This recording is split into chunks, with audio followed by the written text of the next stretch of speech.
अफगानिस्तान को लेकर दिल्ली में पीएम मोदी की हाई लेवल मीटिंग। बैठक में पंजशीर में पाकिस्तान की मौजूदगी, पाक खुफिया एजेंसी और सेना की सक्रियता पर चर्चा हुई। आतंकी संगठनों से आंतरिक खतरे पर भी चर्चा। तालिबान के प्रवक्ता जबीहुल्लाह मुजाहिद ने एबीपी न्यूज से खास बातचीत में कहा, पंजशीर में तालिबान का पूरी तरह से कब्जा, जल्द होगा नई सरकार का ऐलान। पाकिस्तान की मदद से पंजशीर पर पूरी तरह से कब्जे का तालिबान ने दावा किया। राजधानी बाजारक में लहराया तालिबानी झंडा।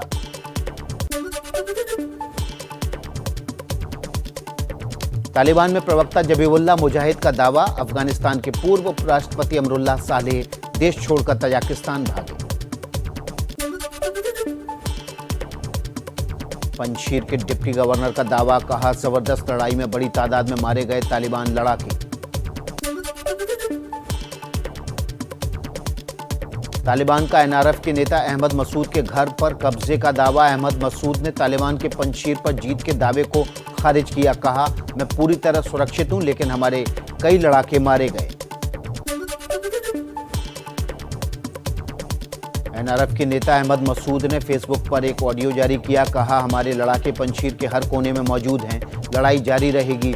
लोगों को तालिबान और उसके पाकिस्तानी मददगारों के खिलाफ सामने आना चाहिए। एनआरएफ के लीडर अहमद मसूद ने कहा, पंजशीर में अब भी लड़ाई जारी, तालिबान की मदद कर रहा है पाकिस्तान, कई इलाकों में बमबारी जारी रही।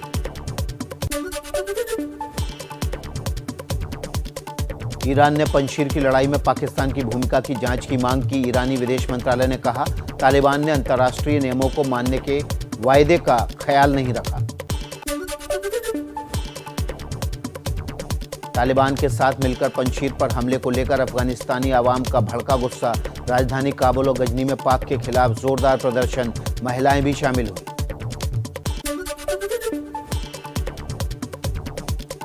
अफगानिस्तान में तालिबान जल्द संभालेगा सत्ता। तालिबान से नई सरकार के गठन के लिए होने वाले समारोह में पाकिस्तान, तुर्की, कतर, रूस, चीन और ईरान समेत 6 देशों को भेजा न्योता। तालिबानी प्रवक्ता जबीहुल्लाह मुजाहिद का ऐलान, अफगानिस्तान का संविधान फिर से लिखा जाएगा या होगा बड़ा बदलाव, सरकार गठन के बाद काम शुरू होगा।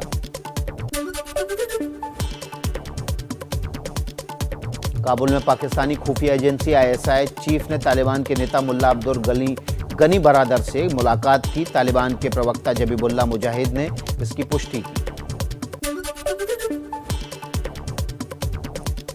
महिलाओं के लिए तालिबान का क्रूर चेहरा फिर सामने आया। तालिबान का फरमान, यूनिवर्सिटीज में पढ़ने वाली लड़कियों का पर्दा करके आना जरूरी, लड़के और लड़कियों की क्लास भी अलग अलग चलाने का आदेश। तालिबान ने अमेरिकी नेता माइकल मैककॉल के आरोपों को खारिज किया। कहा, यात्रा के लिए जरूरी दस्तावेज वाला कोई भी व्यक्ति देश छोड़ सकता है। माइकल ने कहा था कि तालिबान ने मजार शरीफ में 6 विमानों को रोक दिया है। अफगानिस्तान में बदले हालात के बीच 9 सितंबर को 13वां ब्रिक्स सम्मेलन, पीएम मोदी वर्चुअली करेंगे शुरुआत। सम्मेलन में ब्राजील, रूस, चीन और दक्षिण अफ्रीका के राष्ट्रपति शामिल होंगे।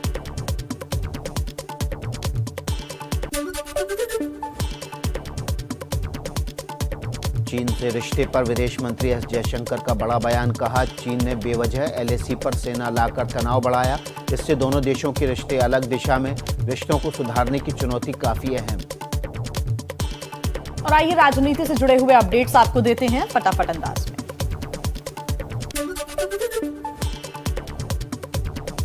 एआईएमआईएम चीफ असदुद्दीन ओवैसी का आज से 3 दिन का यूपी दौरा। ओवैसी अयोध्या के रुदौली से दौरे की शुरुआत करेंगे। ओवैसी की अयोध्या को फैजाबाद कहने से नाराज मुस्लिम समाज। कहा, हम सरकार की बात मानने वाले लोग हैं। ओवैसी कोई मुस्लिम समाज के ठेकेदार नहीं है, वो हमेशा हिंदू और मुस्लिम को लड़ाने की बात करते हैं। मुरादाबाद से समाजवादी पार्टी के सांसद एसटी हसन ने ओवैसी पर निशाना साधा। बोले, ओवैसी हो या फिर बीजेपी, दोनों ध्रुवीकरण की कोशिश करते हैं। अब लोग समझ गए हैं, इससे कुछ हासिल नहीं होने वाला। लखनऊ में प्रबुद्ध सम्मेलन को आज बीएसपी प्रमुख मायावती संबोधित करेंगी। सम्मान, सुरक्षा और तरक्की सम्मेलन का मुख्य मुद्दा। हाथरस में प्रबुद्ध सम्मेलन से बीजेपी का बड़ा दावा, कहा 2022 में भी यूपी में दोबारा बनेगी बीजेपी की सरकार। प्रगतिशील समाजवादी पार्टी के अध्यक्ष शिवपाल यादव ने भदोही के विधायक विजय मिश्रा और एमएलसी कमलेश पाठक से आगरा सेंट्रल जेल में मुलाकात की। बोले, ब्राह्मण विधायक जेल में बंद हैं और कई पार्टियां ब्राह्मणों की हित की बात करती हैं। यूपी में विधानसभा चुनाव से पहले सीएए एनआरसी की एंट्री, कांग्रेस का ऐलान, सरकार बनी तो सीएए एनआरसी विरोधी प्रदर्शन में दर्ज केस वापस होंगे, मुआवजा भी दिया जाएगा। कांग्रेस ने प्रयागराज शहर की उत्तरी सीट से उम्मीदवार के नाम का ऐलान किया। पूर्व विधायक अनुग्रह नारायण सिंह लड़ेंगे चुनाव।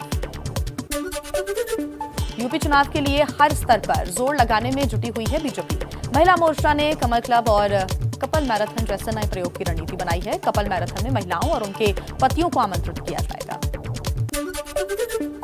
सीएम योगी का अखिलेश यादव पर निशाना, कहा, पहले उत्तर प्रदेश में बेटियां सुरक्षित स्कूल नहीं जा सकती थीं, आज महिलाओं को डरने की जरूरत नहीं, अब माफियाओं का राज नहीं है।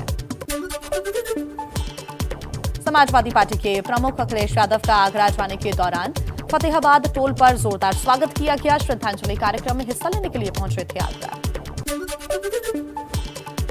बीएसपी विधायक सुषमा पटेल ने समाजवादी पार्टी के अध्यक्ष अखिलेश यादव से मुलाकात की। सुषमा पटेल के बीएसपी छोड़ने की अटकलें हुई तेज।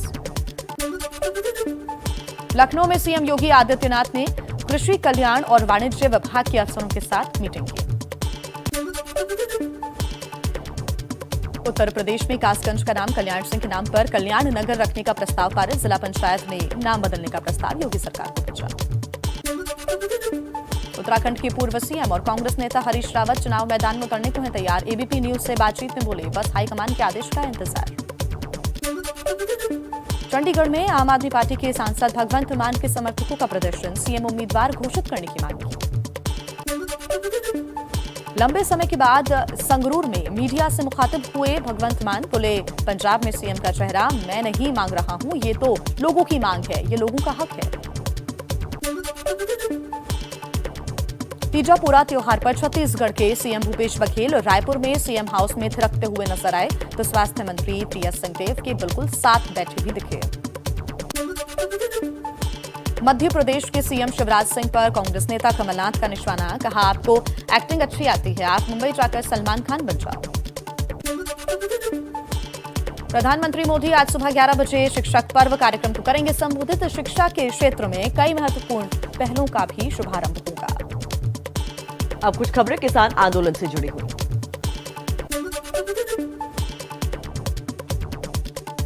हरियाणा के करनाल में किसान पंचायत 8, सरकार का करनाल, कुरुक्षेत्र, कैथल, जींद और पानीपत में मोबाइल, इंटरनेट और एसएमएस सेवा बंद करने का आदेश। आज रात 12 बजे तक लगी रोक। बीएसपी प्रमुख मायावती ने मुजफ्फरनगर के किसान महापंचायत में लगे हिंदू मुस्लिम एकता के नारों की तारीफ की। बीजेपी और समाजवादी पार्टी पर निशाना साधा। किसान पंचायत को लेकर राहुल गांधी के एक ट्वीट पर विवाद। बीजेपी प्रवक्ता संबित पात्रा का आरोप, कहा, पुरानी तस्वीर शेयर कर राहुल ने भ्रम फैलाया। महाराष्ट्र के सीएम उद्धव ठाकरे के ड्रीम कोस्टल रोड प्रोजेक्ट में बीजेपी नेता आशीष शेलार का बड़े घोटाले का आरोप, कहा, प्रोजेक्ट में करीब 1000 करोड़ का घोटाला हुआ है। घोटाले की एसआईटी से जांच कराने की मांग भी की। जावेद अख्तर की आरएसएस की तुलना तालिबान से करने पर शिवसेना ने सवाल उठाए। शिवसेना ने सामना के संपादकीय में आरएसएस का समर्थन किया, राष्ट्र निर्माता संगठन बताया।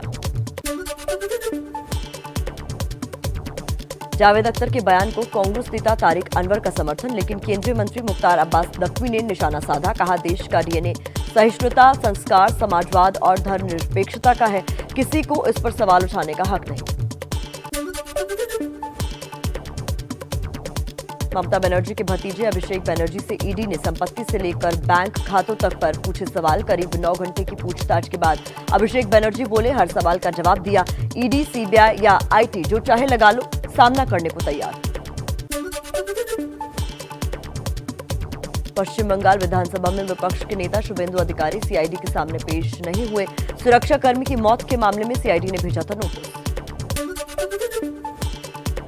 छत्तीसगढ़ के सीएम भूपेश बघेल के पिता नंद कुमार बघेल के खिलाफ लखनऊ में भी एफआईआर दर्ज। बीजेपी युवा मोर्चा के पूर्व अध्यक्ष अभिजात मिश्रा ने केस किया।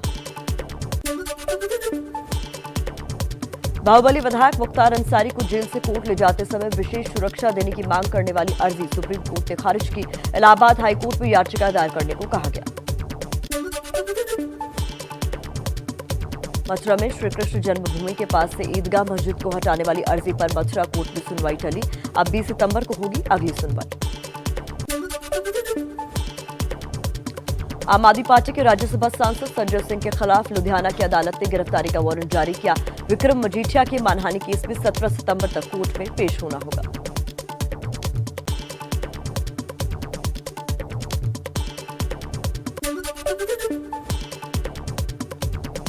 मुरादाबाद में लोक कलाकारों का संगीतमय प्रदर्शन। नाइट कर्फ्यू में जागरण और भक्ति वाले कार्यक्रम को मंजूरी देने की मांग। कलाकारों ने डीएम को ज्ञापन दिया।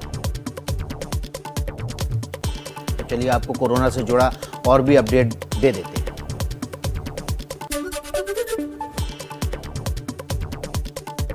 केरल हाईकोर्ट का केंद्र सरकार को निर्देश, कहा कोविशील्ड वैक्सीन की दूसरी डोज 28 दिन के अंदर लगवाने की इच्छा रखने वालों को मिले मंजूरी। अभी सरकार ने दोनों डोज में 84 दिन का अंतर रखा है। दिल्ली में घर घर वैक्सीन पहुंचाने की शुरुआत। केजरीवाल सरकार ने वैक्सीनेशन ऑन व्हील्स अभियान लॉन्च किया। जिनके पास मोबाइल फोन या ऑनलाइन वैक्सीन स्लॉट बुक करने की सुविधा नहीं है, उन लोगों पर ज्यादा जोर। गणेश उत्सव से पहले मुंबई के बाजारों में भारी भीड़। दादर में कोरोना गाइडलाइंस का उल्लंघन करते दिखे लोग। बिहार के मुजफ्फरपुर में एक बार फिर से वायरल फीवर का कहर। एक दिन में 45 से ज्यादा बच्चे अस्पताल में भर्ती। पीकू वार्ड के बेड फुल। कई बेड पर 2 बच्चों को रखने की मजबूरी।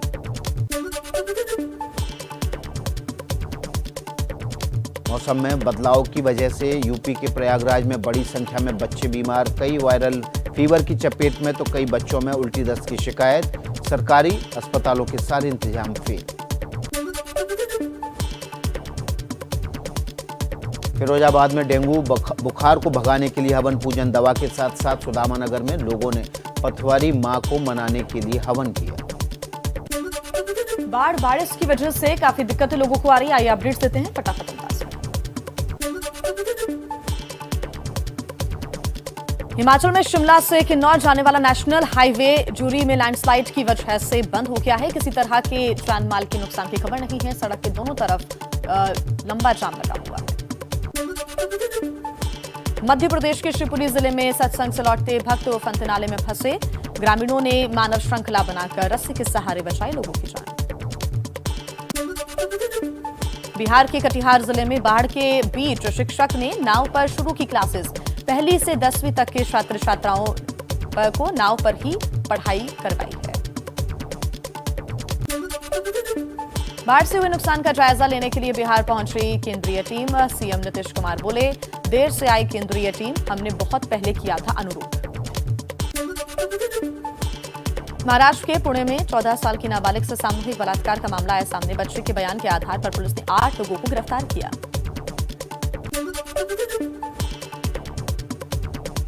एनजीओ की जाल में फंसकर हजारों सैनिकों ने गंवाए लाखों रुपए। ठगी करने वालों के खिलाफ दिल्ली में 11 एफआईआर दर्ज। पीड़ित सैनिकों ने ईओडब्ल्यू, ईडी या फिर किसी केंद्रीय जांच एजेंसी को जांच सौंपने की मांग की है।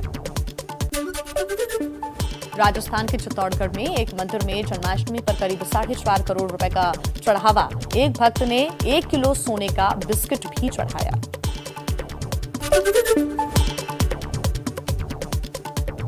ओवल के मैदान पर 50 साल बाद टीम इंडिया की शानदार जीत। भारत ने इंग्लैंड को 157 रन से हराया। 5 मैचों की टेस्ट सीरीज में टीम इंडिया 2-1 से आगे।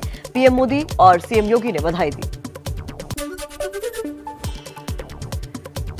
पीएम मोदी 9 सितंबर को अपने आवास पर पैरालंपिक दल की मेजबानी करेंगे। खेल मंत्री अनुराग ठाकुर 8 सितंबर को खिलाड़ियों का स्वागत करेंगे। भारतीय पैरालंपिक पदक विजेताओं का देश लौटने पर जोरदार स्वागत। बैडमिंटन में सिल्वर मेडल विजेता सुहास एलवाई ने कहा, ये मेडल देश के हर व्यक्ति का है। एमपी में पन्ना के जनवार गांव से निकलते हैं स्केटिंग चैंपियन। 2015 में घूमने आई जर्मनी की एक महिला ने बनवाया था स्केट पार्क।